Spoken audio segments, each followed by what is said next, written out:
hear two friends planning an event. First, you have some time to look at questions 1 to 6.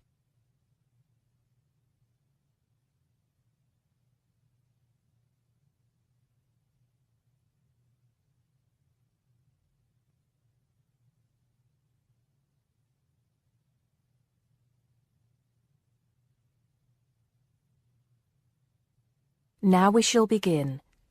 You should answer the questions as you listen because you will not hear the recording a second time. Listen carefully and answer questions 1 to 6. Hello, Joan. I'm glad you could come. Hello, Peter. What's up? Is something the matter? No, everything's fine. It sounded urgent on the phone.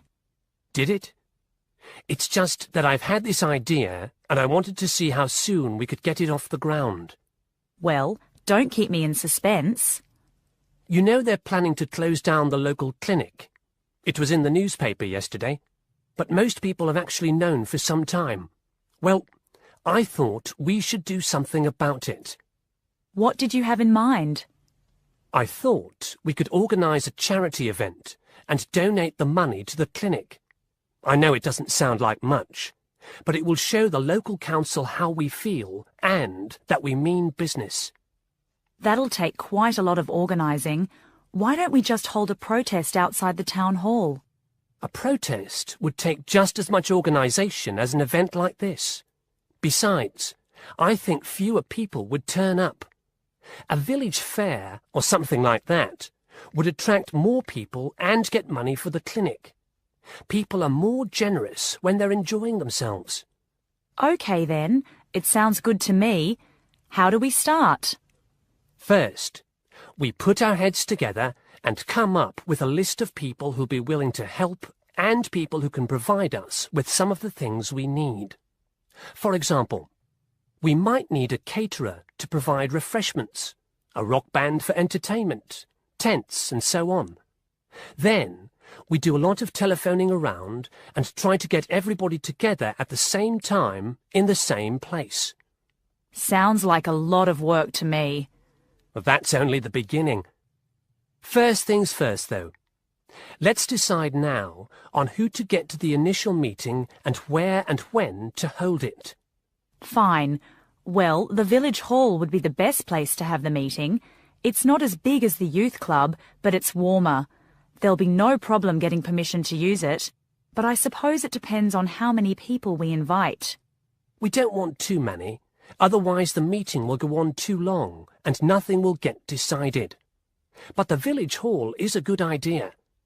It's more official than having it in someone's living room. How many? 6 or 8 people to start with? 10 at the most?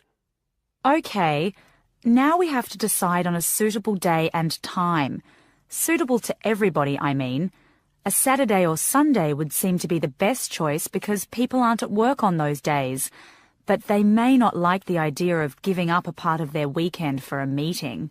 Unless we persuade them it's for a good cause, or that it's to their advantage, and that it'll all be a lot of fun.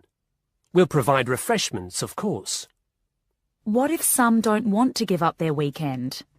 Then we'll give them an alternative. Say, one evening in the week after everybody's finished work.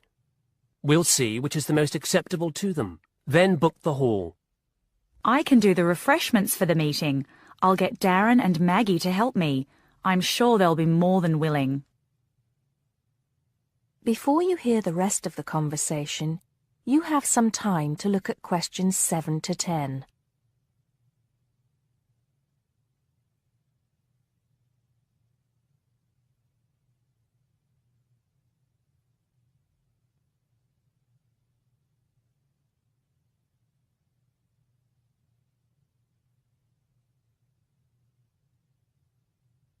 Now listen and answer questions 7 to 10.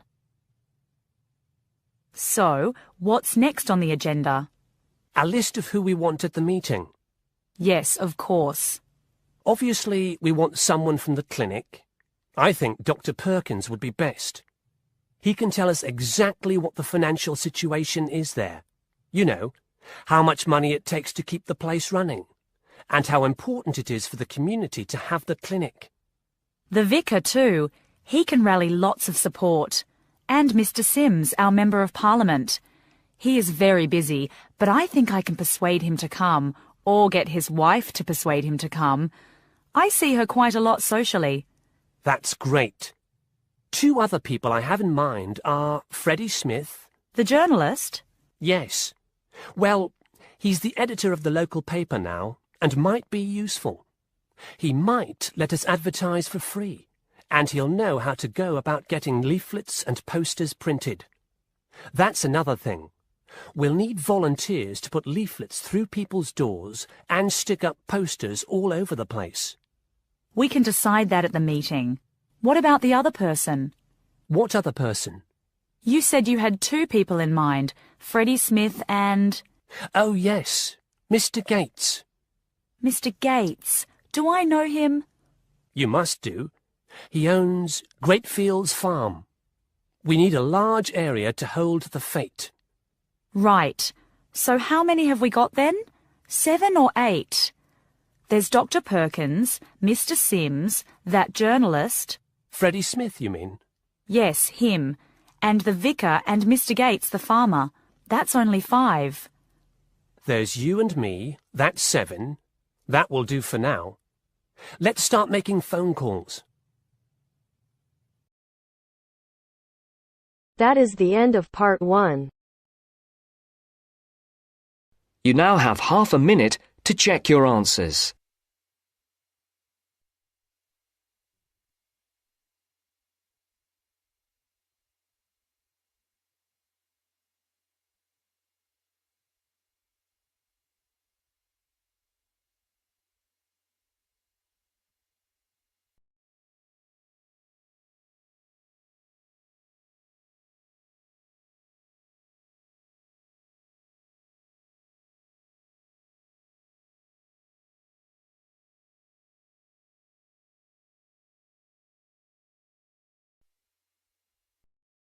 Now turns to part 2.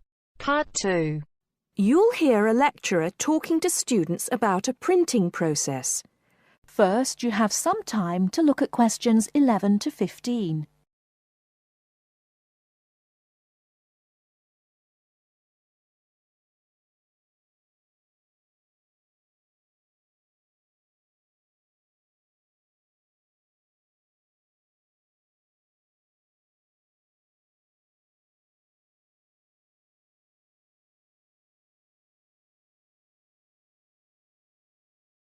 Now, listen carefully and answer questions 11 to 15. As I've made clear in earlier lectures, many different solutions have been proposed to the basic technological problem of getting meaningful marks onto paper. In other words, several different forms of printing have developed over the years, many of which are still in use today for different purposes. This week, I'd like to discuss the rotogravure process. This is one of the most widely used printing processes, and after describing how the process works, I'll be describing some of its industrial uses and the advantages and disadvantages of this form of printing. As the name implies, rotogravure is a form of printing in which large cylindrical pieces of metal rotate, while the paper to be printed passes between them. The paper is held in place against the printing surface by the impression roller. The weight of this roller is one of the factors that affect how much ink is actually transferred to the paper. Remember that this roller does not directly transfer ink onto the paper. The side in contact with the impression roller remains blank, and it's the other side of the paper which is actually the printed side. The impression roller presses the paper against the ink-bearing roller, generally known as the gravure cylinder. This roller is etched or engraved using either a laser or a diamond-tipped etching machine. This creates a large number of tiny holes in the surface of the roller which hold the ink. The depth and size of these holes determines how much ink is picked up from the ink fountain, which the whole printing assembly rests in. How much ink is picked up, in turn, determines the density of the image produced. As it rotates, the lower roller picks up more ink on its surface than is required, and this needs to be removed before contact with the paper. A flat edge, called the doctor blade, scrapes against the surface and removes all ink which is not in one of the holes on the surface of the lower roller. This should lead to a clean image. Before you hear the rest of the talk, you have some time to look at questions 16 to 20.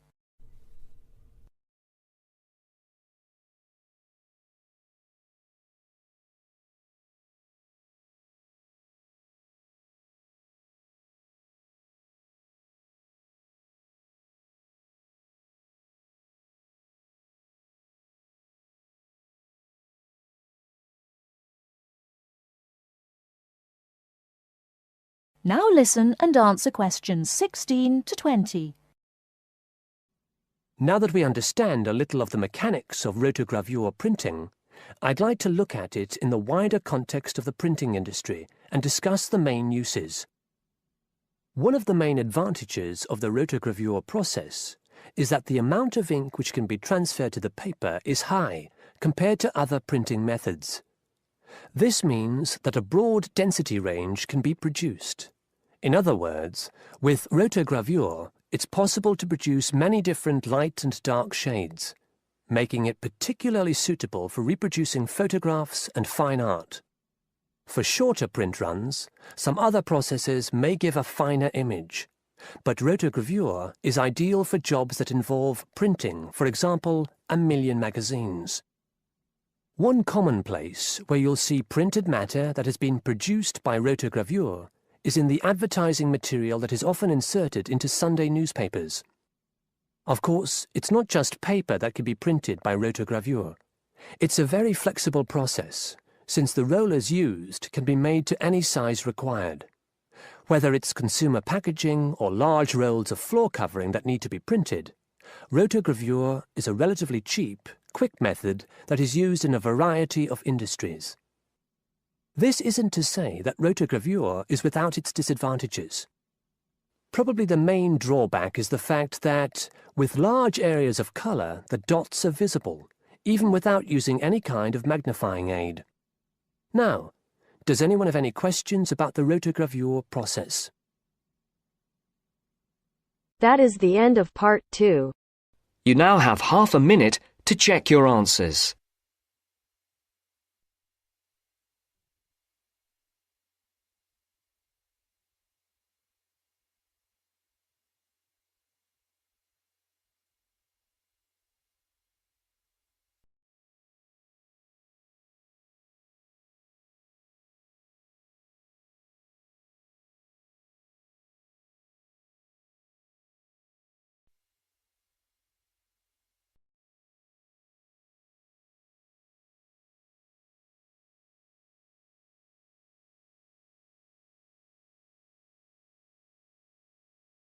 Part 3.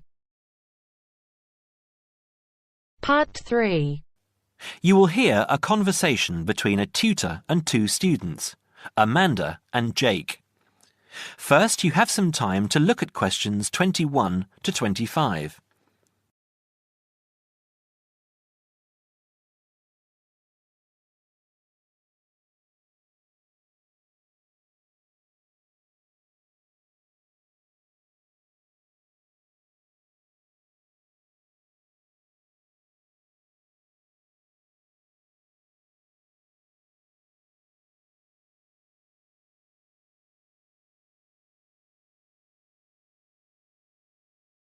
Now listen carefully and answer questions 21 to 25.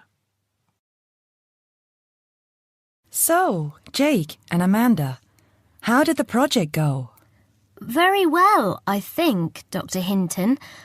I certainly learned a lot and enjoyed myself at the same time. Me too. So, remind me, what was your project about? Basically, what makes successful people? Let's call them top achievers successful. Yes. How are they different from us? What do they do that other less successful people don't do? Interesting. And did you come to any conclusions? Quite a few, actually. Good. Share some with me then. Well, I'd always thought that a top achiever would be the sort of person who would bring work home every night and slave over it. But it appears not. Those types tend to peak early and then go into decline. They become addicted to work itself, with much less concern for results. We found that high achievers were certainly ready to work hard, but within strict limits. They knew how to relax, could leave their work at the office, prized close friends and family life, and spent a healthy amount of time with their children and friends. There's a lesson for us all there. Anyway, go on. It's also very important to choose a career which you enjoy, not just one that pays well or which assures you of a pension many years down the line. Surely that's important though, Amanda. Yes, I agree, but being happy in your work is far more important than anything else. Top achievers spend over 2/3 of their working hours on doing work they truly prefer and only 1/3 on disliked chores. They want internal satisfaction, not just external rewards such as pay rises and promotions. Before you hear the rest of the conversation, you have some time to look at questions 26 to 30.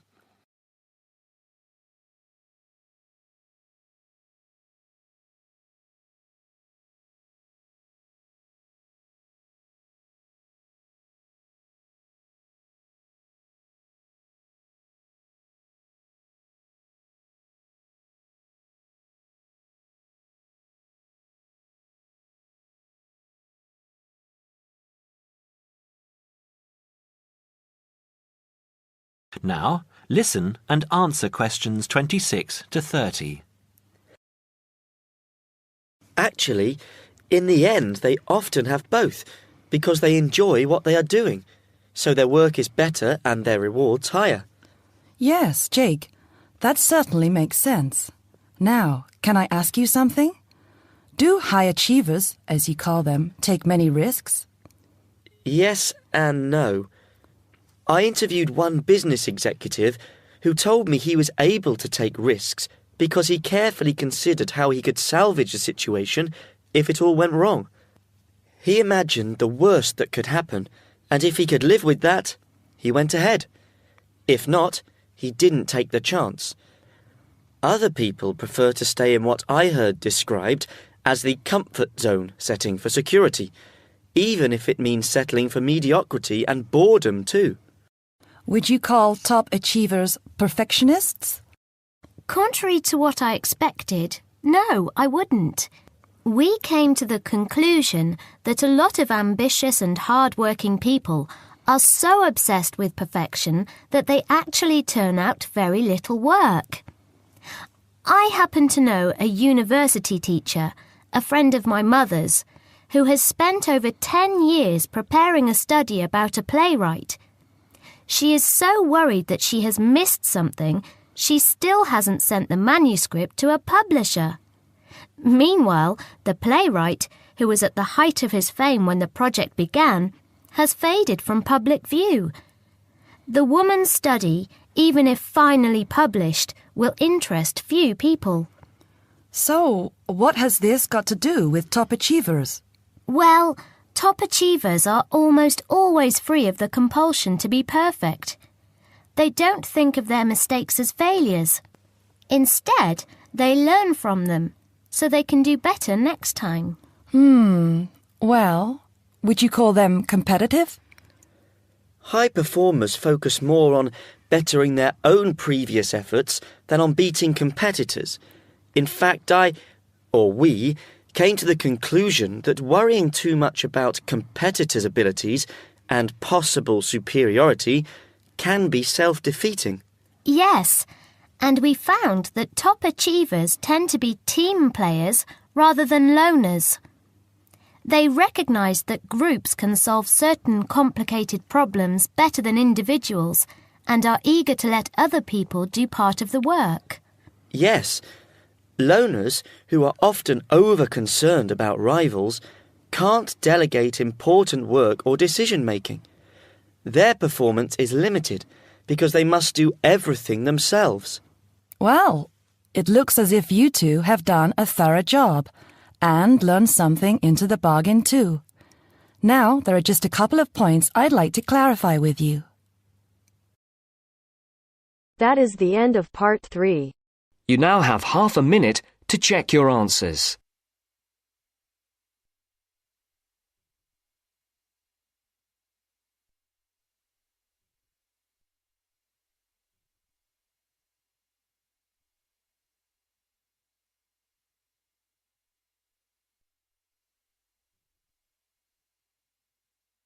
Now turns to part 4. Part 4. You will hear part of a lecture about fireworks. First, you have some time to read questions 31 to 40.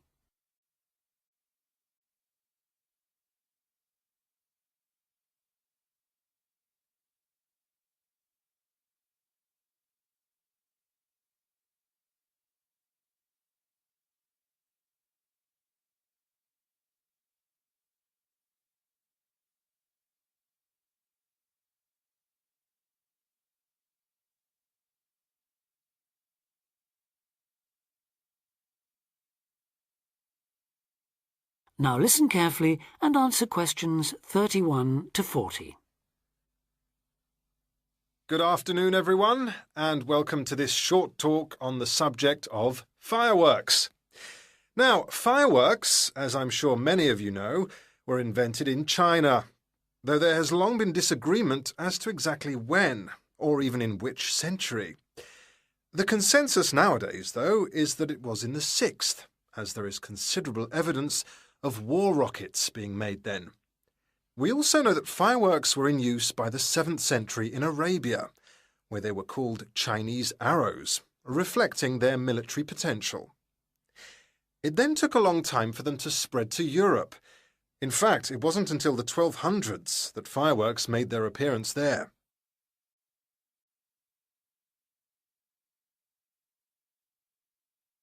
The basic ingredients of fireworks have changed little to this day. Their explosive capacity comes mainly from black powder, also known as gunpowder, which is produced from a mixture of charcoal, sulfur, and potassium nitrate. A modern aerial firework, the kind used nowadays in big public displays, not the small rocket type that you might remember from your childhood, is normally made in the form of a shell, often a sphere about the size of a peach. Inside the shell are a number of stars, surrounded by black powder, and running through the centre of the round shell is a charge that makes the firework explode when it reaches the desired altitude. This is known as the bursting charge. When this explodes, it ignites the outside of the stars, which begin to burn with bright showers of sparks. Since the explosion throws the stars in all directions, you get the huge sphere of sparkling light that is so familiar at firework displays. A shell of this kind is launched from a 75mm diameter mortar, which in some ways resembles the type used by the military. The mortar is a steel, or increasingly for safety reasons, shatterproof plastic pipe. This is likely to be 500mm long and sealed at one end. The other end is aimed at the sky, and at the bottom of the pipe, below the shell, is placed a cylinder containing black powder. This has a long fuse, which projects out of the tube. When this is lit, it quickly burns down to the lifting charge, which explodes to launch the shell. In so doing, it also lights the shell's fuse. The shell's fuse burns while the shell rises to its correct altitude and then ignites the bursting charge so it explodes. More complicated shells are divided into sections and burst in 2 or 3 phases. Shells like this are called multi-break shells. They may contain stars of different colours and compositions to create softer or brighter light, more or less sparks, etc.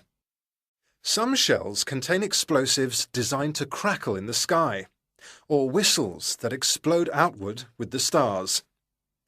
The sections of a multi-break shell are ignited by different fuses, and the bursting of one section ignites the next. The shells must be assembled in such a way that each section explodes in sequence to produce a distinct, separate effect. The pattern that an aerial shell paints in the sky depends on the arrangement of stars inside the shell. For example, if the stars are equally spaced in a circle, with black powder inside the circle, you will see an aerial display of smaller star explosions equally spaced in a circle. To create a specific figure in the sky, for instance a heart shape, you create an outline of the figure in stars inside the shell. Then you place explosive charges inside those stars to blow them outward into the shape of a large heart. Each charge has to be ignited at exactly the right time, or the whole thing is spoiled. Many other shapes have particular names, like the willow. This is formed by stars that fall in the shape of willow tree branches, spreading a little to the side and then downwards. The high charcoal composition of the stars makes them long burning, so they may even stay visible until they hit the ground. The ring shell is fairly basic. It is produced by stars exploding outwards to produce a symmetrical ring of coloured lights. More complex is the pattern created by the palm, which contains large comets or charges in the shape of a solid cylinder. These travel outwards, explode and then curve downwards, like the limbs of a palm tree. The serpentine, the last one for now, is different again. When this one bursts, it sends small tubes of incendiaries scattering outwards in random paths, which may culminate in exploding stars. It can be quite spectacular. That is the end of part 4. You now have half a minute to check your answers.